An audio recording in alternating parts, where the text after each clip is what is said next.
falei antes, então eu preciso construir o cálculo do ICMS completo para diminuir na base do PIS e COFINS. Então, tudo que eu criei antes de cálculo, eu vinculei, né, para os meus cenários aqui. Tá? Então, o que eu fiz? Eu criei aqui meu código da regra. Esse código é muito importante, porque é ele que vai ser apresentado lá na planilha financeira do pedido ou na aba impostos, documento de entrada. Então aqui não pode ser uma mera informação, tem que ser algo que você consiga identificar que tributo é aquele. Se colocar qualquer código ou qualquer descrição, vai ficar confuso e você vai ter que ter um retrabalho de ajustar pelo menos a descrição, porque o código ele fica bloqueado, ok? Então aqui é muito importante colocar a descrição para que você saiba qual tributo que é. Aqui eu vinculei meu tributo, o ICMS, tá? A data de início de quando que eu vou iniciar esse cálculo. Eu posso colocar, se for uma regra que vai entrar em vigência ainda, eu já quero definir o meu cálculo, para que ele ocorra a partir de tal data. Você já pode incluir, já pode construir essa regra.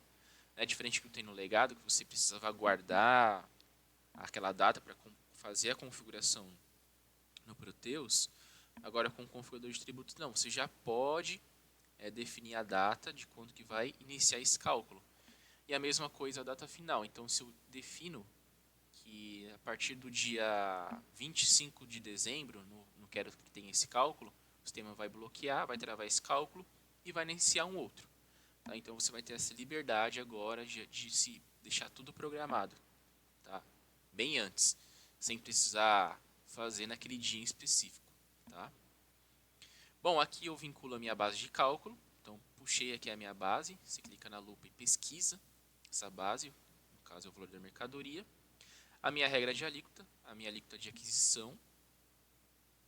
Aqui, se eu tiver regra financeira, eu também posso vincular. Não vou demonstrar porque é uma competência do suporte financeiro, eles que cuidam dessa parte, orientam na configuração. Aqui eu posso definir já o arredondamento do meu tributo. Então eu posso determinar que ele vai arredondar ou que ele vai truncar. Tá? Esse campo ele trabalha em conjunto com o MV-RND sobra. Okay? Então você já pode determinar isso. Aqui no próximo item, regras de limitações do tributo, eu posso definir um valor mínimo, uma limitação, para que esse cálculo ocorra, ou um valor máximo. Então eu consigo colocar uma limitação do tributo, tá? Caso tenha necessidade aí na sua operação. Regra de escrituração. Aqui na regra de apuração, essa apuração é a apuração do configurador de tributos. Tá? É só uma apuração mais simples, que ele só faz entradas versus saídas, né, débito e crédito, e apresenta ali o valor. Essa apuração não está relacionada às apurações que tem hoje no legado, que é a apuração de CMS, IPI.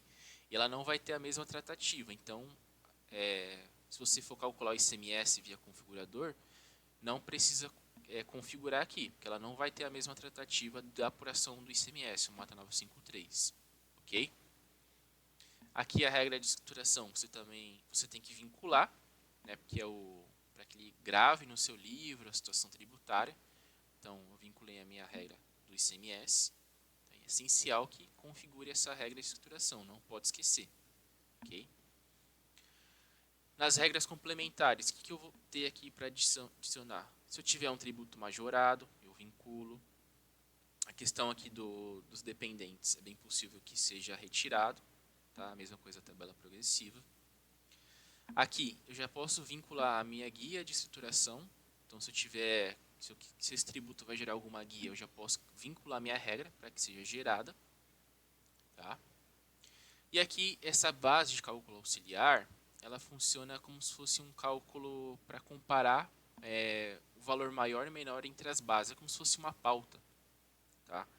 A pauta ela funciona da seguinte maneira: se o valor for maior que a pauta, vai ser utilizado o valor do preço unitário e não a pauta, por exemplo. Então aqui eu posso fazer um efeito de comparação entre bases e aí eu defino aqui o valor maior ou menor entre as bases. Né? Aí dependendo do que eu configurar, ele vai pegar aquela base, comparando as duas. Tá? E aqui no final eu vinculo os meus perfis, onde você onde eu expliquei para vocês no início que é essencial que vocês façam a validação. Então aqui no meu perfil na minha operação de aquisição, eu vinculei minha operação interna.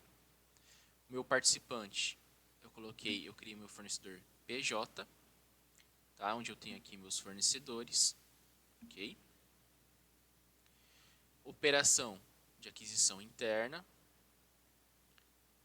onde tem meus CFOPs de operação interna, tá? Lembrando que esse CFOP tem que ser utilizado lá no documento de entrada também, tem que ser o mesmo que tem que ser aqui tem que ser apresentado na linha do item, lá no documento de entrada, ok?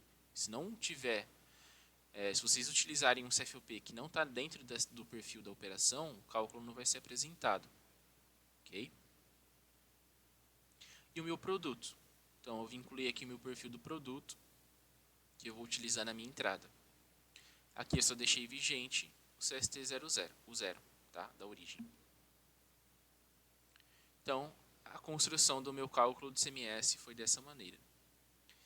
E eu fiz a mesma coisa para o IPI. Tá? Coloquei o código, a descrição, o tributo, a data que eu vou iniciar, a minha base, a alíquota que é a mesma do ICMS.